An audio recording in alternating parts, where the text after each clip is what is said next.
Hey guys, it's Sonia coming to you live on this Saturday evening, drinking my peach tea. Going to show you guys a really cool, easy distressing effect that you're going to absolutely love. You may have seen this before, forgotten all about it, and I'm going to show you how you can apply it to even like wood signs, furniture, that sort of thing that you're working on.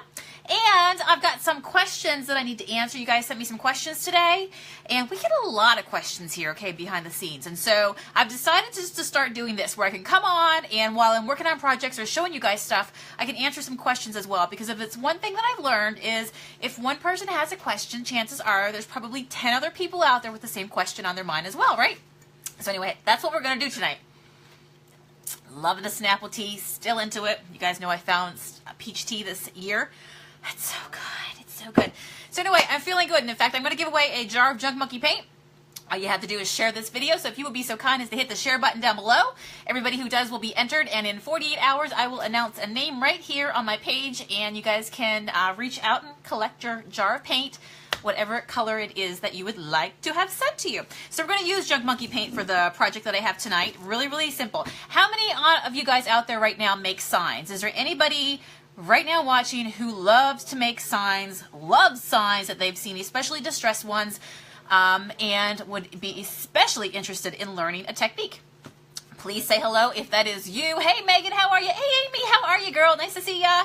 So my name is Sonia and I'm the owner of the Shabby Shop, where I love to basically give new life to old things, and I love to have fun distressing. Okay, I'm a girl who likes distress. A girl who likes distress, not to be in distress, but just likes to distress. So that's what I'm going to share with you guys tonight. Okay, so I've got a piece of wood. This is what I'm going to start with. So like I say, if there's somebody out here who likes to make signs, pay attention.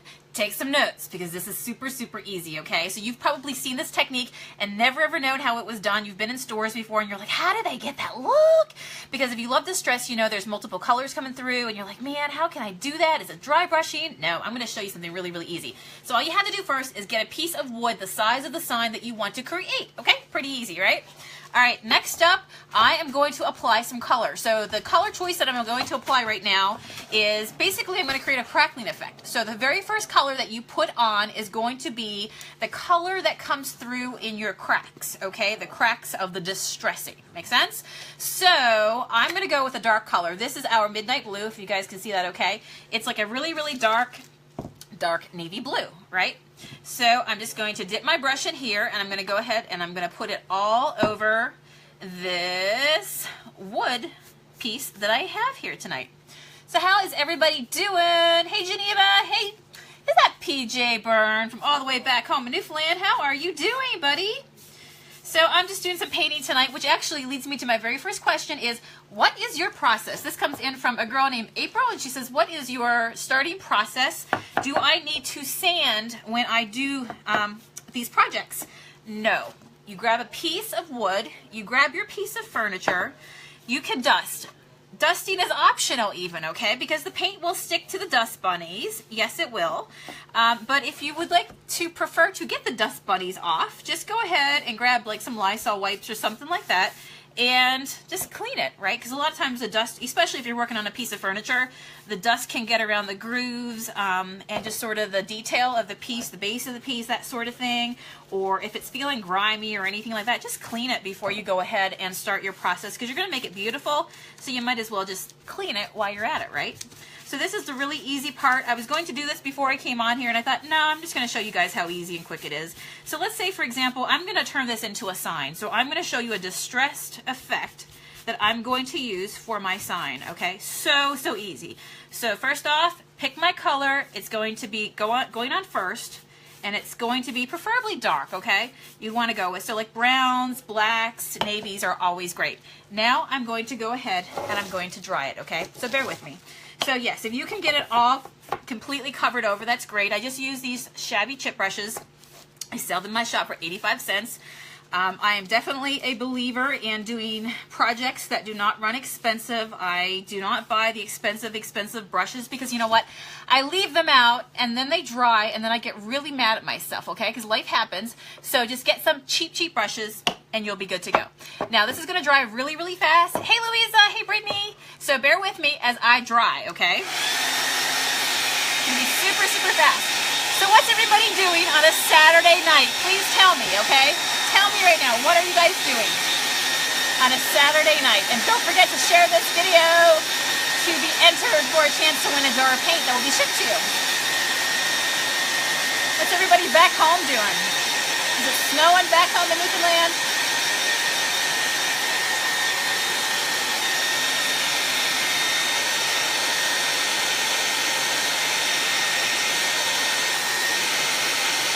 Almost done. And you'll start to see as it dries, because it just dries to a matte flat look. So you'll be able to see it really, really easy. You're painting a sign, Amy. Ooh, you have to send me a picture. This is what creatives do on a Saturday night, right? Lots of snow, PJ. Oh my gosh. It's a chilly night here. And I live in like the mountain area here in Pennsylvania. It is chilly, but we don't have any crazy snow or anything like that. Geneva, cold night. Geneva, you're expecting soon. I've been seeing those pictures. You look so cute. Oh my gosh. All right, okay. So here we go. Dry background. Remember, put your color on first that you're going to see the least of. First is the least that you're going to see of, and it's going to be the background for it, okay? So the next question that I had come in was from Nancy today. Nancy says that she is going to be painting her table set, and it has a wood top, she tells me, and it has well, it's all wood, okay? So basically, it's an entire wooden table set. She wants to paint the base a color. She wants to leave the top wood, and she wants to paint the chairs and all the backs, like maybe like a vintage white, I think, or a light gray she's looking at, and then leaving the dark wood for the seat. But her question was, with the seat, is there a way to basically work with it so it's not a pain in the butt to paint it? And yes, there is, okay? You don't have to paint your entire chair. So if you want to just keep the actual wooden portion, you know what I do? Because I do a lot of chairs, right? And chairs, let me just tell you, they can be a pain. But here's the truth. If you get some foil wrap or even saran wrap, but foil wrap is my favorite. I go to the dollar store because it's only going to be going in the garbage, so don't spend tons of money on foil wrap. But all you have to do is just go to the dollar store and get a couple rolls of it for yourself. And then, you know how foil wrap is so easy? You can actually shape with foil wrap, right? So basically, you pull out the actual sheets of the foil wrap as wide as your chair is, and you wrap it around the edges. You're also able to tear it off, and you can use some painter's tape if you want as well to help seal around the actual spindles that come down in your chair to attach to the seat. But basically, you're able to shape it really, really well when you use foil wrap. So think about that as well. If you're even painting things like ottomans, and you only want the legs, and you totally just want to keep the actual fabric top portion as is, right? But maybe it's brown legs, and you wish that it was black or whatever. All you have to do is use foil wrap or saran wrap, cover the parts that you do not want to paint. It's so easy, and then paint the rest. Boom. All right, so Nancy, there's your question answered. All right, so the next step I'm going to do is, you guys will know what I'm doing, right? When you see this, grab your white glue. You don't need Mod Podge. You don't need expensive Elmer's glue. Again, I'm a dollar store. I'm a thrifter, okay? This is kind of how I got into this gig. You know, rescuing furniture by the side of the road, doing things with furniture that I did not want to spend a fortune for, on paint and brushes and all that stuff. That's how Junk Monkey Paint came to be, right? You guys know that we create our own paint. I create it in a texture that I love to be able to paint with, and I share it with you guys. But it's $10 a jar, $10.75 a jar. So the the glue that I get, dollar store. In fact, it comes in 2. So really, 50 cents for 2. Yeah, how easy. So the next thing I'm going to do is I'm going to spread my white glue, okay? So you can use Elmer's glue, but you just got to make sure it's white glue, okay? So you can get it in the school section or that sort of thing, wherever it is you might be shopping. Again, just taking a scruffy brush, and I'm going to spread the glue all over my piece. And you guys might remember, now that you're seeing me do this, you're like, I remember doing this in school. But there is ways that you can apply it in the shabby, distressing, the rustic, the farmhouse, the primitive, whatever look that you're trying to go for, because this works on furniture, but I love doing it on signs, right? So here's the important part. You put your first layer of paint down, you make sure it's dry, you rub your glue all over that, and then without further ado, you pick your next color. So obviously, I wouldn't want to go with a black on top of a blue because you're really not going to see how the crackling effect is going to happen, right? So I'm going to go with the teal. You guys can know I'm kind of like have this infatuation with teals and blues. Favorite color in the world. Oh, I got dry paint on here. Let me just pick that off. Okay, so here's the deal. While the glue is still wet, I am going to dip my brush into the jar of paint, and I'm going to put it right on over. Hopefully you guys can see this okay. Right on over my glue. All the way over my glue. So here's the deal. The less of the glue that you put on, the wider the cracks, your distressing cracks, will be. Now, but at the same time, if you put too much on, that's not a good thing either. It'll take forever for it to dry and you won't like it. So don't be too heavy with your paint, but definitely spread it all over. And this is a technique that as you get used to it, believe it or not, you can get better and better with it. So you can learn how to really exaggerate the cracks and get it to where you want. So for example, if I was painting a chair, I could just do this effect. Maybe I just want it on the back, or I really want some extra distressing to actually happen on the seat, right? So you can learn to really, really play this up. Courtney says, you're working in the bathroom, replacing the floor, getting ready to lay new tile. Oh, that's exciting, right? Home renovations. Not so great why they're happening, but you know what? It's the end result that gets us all excited, right?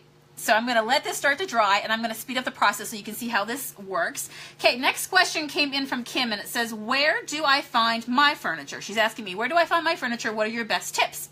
Girl, when I started doing this, I would obviously scour places like Sales Trades Once on Facebook, Craigslist, yard sailing. But then as I started getting more and more into what I was doing and I wanted more and more furniture, I found a place online called auctionzip.com. If you guys ever heard of it, auctionzip.com. Message me if you know about it. If not, if I'm teaching you something new, tell me about that too, because that's always exciting to learn something new.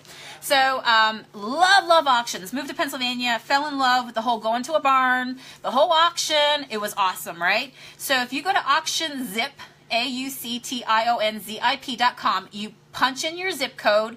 It's all over the nation. I'm not sure if it's in Canada. It may be, but I definitely know it's all over the U.S. You punch in your actual zip code. You punch in the radius of where you're willing to travel. So you can do like 10 miles away from your home. You can do 50 miles, whatever you're in the mood for.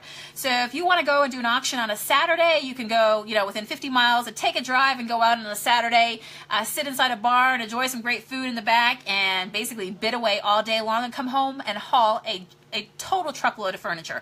So when you go to auctions, obviously there's more furniture, and when you go to auctionzip.com, one of the things I really liked was I was able to see all the pictures and be like, oh, that's really cool. There's a vanity there. I have customers that would love a vanity, so therefore I'm going to go to this auction. Oh, look, there's bedroom sets here. Oh, look, there's whatever. So you have a chance to basically go ahead. Oh, thanks. I'm so glad that you love the paint. Thank you, Kathy and Melvin. Thank you very much. So you guys have the chance to look on, see the pictures before you even go, so it's enjoyable to go, but you can also shop for whatever it is that you're looking for, right? So pretty easy. That's my favorite place. And the longer I do this, a lot of you guys that even on here right now might know yourself that you've messaged me, right? Like, furniture finds me. I'm at the point where it's like, Sonia will take anything, okay? All my neighbors know Sonia will take anything. And it's pretty much now I come home at the end of the day and there might be a dresser just sitting in the driveway. Who knows, right? It's like Christmas to me. So, because I'm okay with taking things, because if I'll purpose them into something else, or I can always do something. So if you have that eye, and you can put obviously a call out. One of the things I did when I first started this was, hey Diane, how are ya? Hey, take care, PJ. So all you have to do is, even if you go on like a local Sales Trades Once, if you really want to get into painting furniture, that sort of thing, one of the things I did was like, hey, are you spring cleaning? Please let me know if you have some furniture you want to get rid of, because I would love to come by and take it off your hands. So it's things like that, just letting people know that, hey, I take furniture, and again, furniture will end up finding you. Okay, let's start to dry this so it starts to create the effect. It's pretty awesome.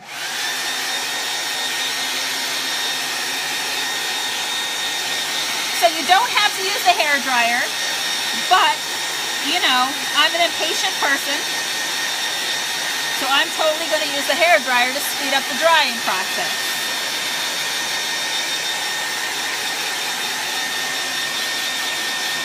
Hey, Juanita! If you are a sign lover, this is a great way. So the colors I'm using tonight is the navy and the teal. But you could do this, for example, you see a lot of this style signs, especially with the black, and then with like maybe a cream over the top of it, and the distressed cream with the black and the crevices coming through is absolutely gorgeous. So I'm going to show you guys this up close here in just a second, and it just keeps getting better with time. That's all you have to do is just be patient and let it do its drying process. So I'm going to show you what it's going to look like here in just a second. And I have another question coming up as well from, who was it that sent this question? It's from Rachel. So Rachel, if you're on here, you sent me your question today. I'm about to get to it.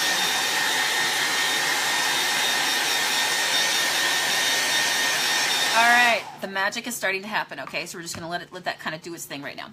So Rachel messaged me and she said, can I junk monkey paint something that I plan to put outside? Yes, you can.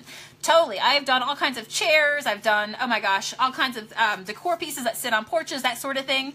You can totally junk monkey whatever it is you want to junk monkey. The only thing is, if you're planning to put it outside, I would advise you to paint it in a dark color. Don't paint it in like light whites and creams and things like that, because think about the weather and think about when the rain comes and it splashes and the dirt gets on. It's going to look kind of dirty anyhow, right? When you get the mud and the flecks of all the dirt that just kind of comes off the soil and that sort of thing, right? So don't do that. But pick a medium to a dark color for the things you plan to put outside. And here's the most important part. For the sealer, make sure you use a oil-based polyurethane, okay? Because the oil base is going to work better with the temperatures, with the elements of the weather outside, and put a couple coats on. That's what's really going to help protect it and give it a, sorry, let me just click this off. Low power mode, 20%. I can talk fast, no biggie. You guys will be so happy I actually just upgraded to an iPhone 7, so now I don't have a piece of tape. Your comments are not all behind the cracks. It's a great day. It's a wonderful, wonderful thing. And I've got lots more storage to take more furniture pictures, so you know what? Life is good, right? But anyway, make sure that you put the oil-based polyurethane on your pieces for the outside, because that's going to keep it more durable out in the weather elements. And of course, take it back in, you know, come the fall time when the weather starts to get really bad again, put it, you know, in your garage, that sort of thing. If you have it under the covered porch, again, that's even better, because it's getting a little extra protection from all the, you know, the temperature drops and all that sort of stuff, okay? So we've got one more question coming up here, but this is what it looks like. So I did the other side, because this is a sign that's going to be in my shop for sale, okay? But this is the background of it. So this is drying. Can you see it, how it's starting to happen? Can you see the goodness?